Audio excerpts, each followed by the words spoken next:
This is where we really become friends. It is also where we realize how different we are, yet the same. Ultimate question, when will we eat? Well, once they bring the menus up. You know what's in here is good? This is good. This is good. Chicken shawarma. Yeah, this one, you like shawarma?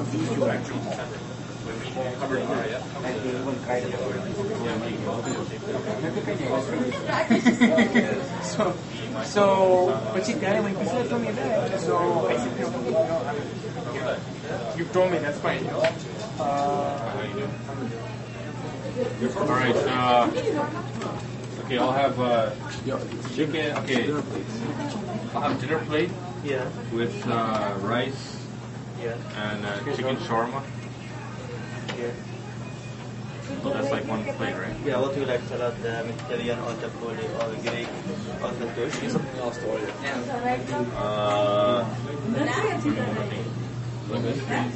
Hummus, is that one of the? Yeah. Hummus is a white. Hummus on the white rice and the chicken shawarma. Yeah. Any salad in there? No problem.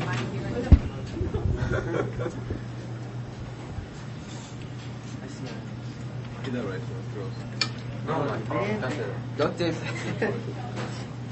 Well, that's good. Go on, taste it. That's only five. Only five? Not here, man. Guys, say Bismillah. Yeah, bismillah. Yeah. That was good. Say Bismillah. Yeah, dude. Busy. I said bismillah before I had this. We ate the two all of them. Yo, my father sees me saying that, he'll say, oh, I'm never. Was good. Mind if I borrow fries? First we like fries. Many of these young Muslims have a very clear vision of what they hope to learn from the Umrah. They are very, very important because Mecca is a house that we bend and pray to. Like, we don't pray to it, but we bend toward it all the time. It's like the God's house, the biggest God's house. And I haven't seen it. It's significant. Like, I mean, I heard stories that people, when they go there, they're like start crying. Because when you see that big thing, significant thing, okay, you start feeling how much that you are not obedience to Allah subhanahu wa ta'ala, to Allah and His commandments. So it's very important for me to see the places. As for the Medina, which is the city of the Prophet, I want to go there and see the masjid that Prophet built. I also want to see the tomb, the grave for Prophet Muhammad. And that's it.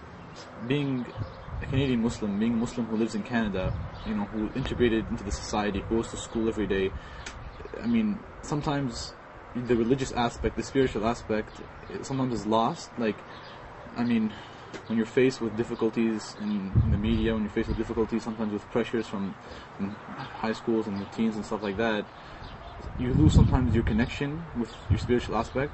And I hope that by going on this trip, inshallah, God willing, that I will help to sort of reestablish that connection, that bridge that I've been missing. So I want to, in a sense, fulfill that desire and my need to continue on, you know, to build up my spiritual enlightenment about Islam, to learn basically and gain knowledge. Teaching what these young people have learned starts at an early age. Is it there? Okay, good. Toronto, Canada, has a large and active Islamic community. For example, the Shabab Youth Center developed the idea of helping young people travel on a spiritual and educational journey to Islam's most holy place.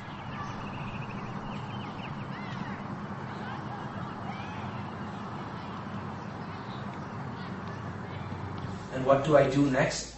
Remember? One of the group leaders teaches at this Islamic elementary school in the Toronto area. Write down at least 3 things you did this morning. In addition to the core subjects, Muslim school children learn about Islam. Here they pray, recite the Holy Quran, and are educated to follow Islam in all areas of their lives. Toronto has traditionally been a city supportive of its large and diverse community, and is open to immigrants from all over the world. One of our trips organizers is Ubaida Yarkan, a graduate of the University of Toronto. He's a teacher at this school right here in the Toronto area. He's actually really good with kids and also really patient. Since he is a teacher of Islamic studies, I guess we will all have a lot of questions about the trip. Alhamdulillah, he's the kind of person we can talk to.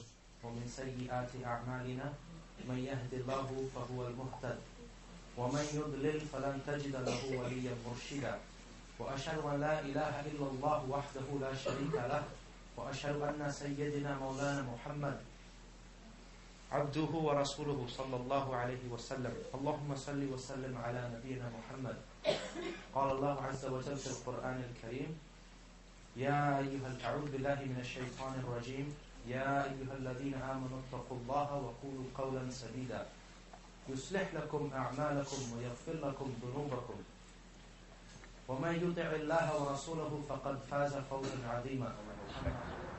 A lot of it will be pretty much emotional, seeing things at such a magnificent scale, such as the Kaaba, how big it is, how kind of large and wonderful it is, like the way it has been set, the history behind it, as well as see different areas around Saudi Arabia in there, like the city of Mecca, city of Medina, see the Prophet's mosque, and see places such as where the Battle of Badr happened, and things like that. Our youth seem to have developed a bond, not only with each other, but also with the adults.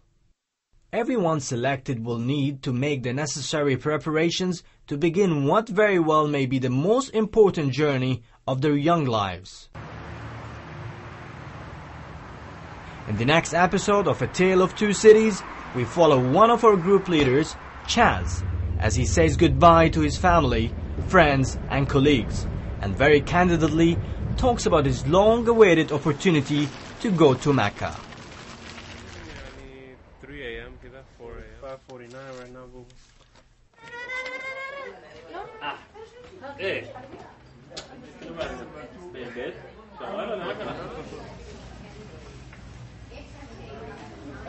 That's not my priority right now. You the book. عمر لا صورنا ولا صورنا الله أكبر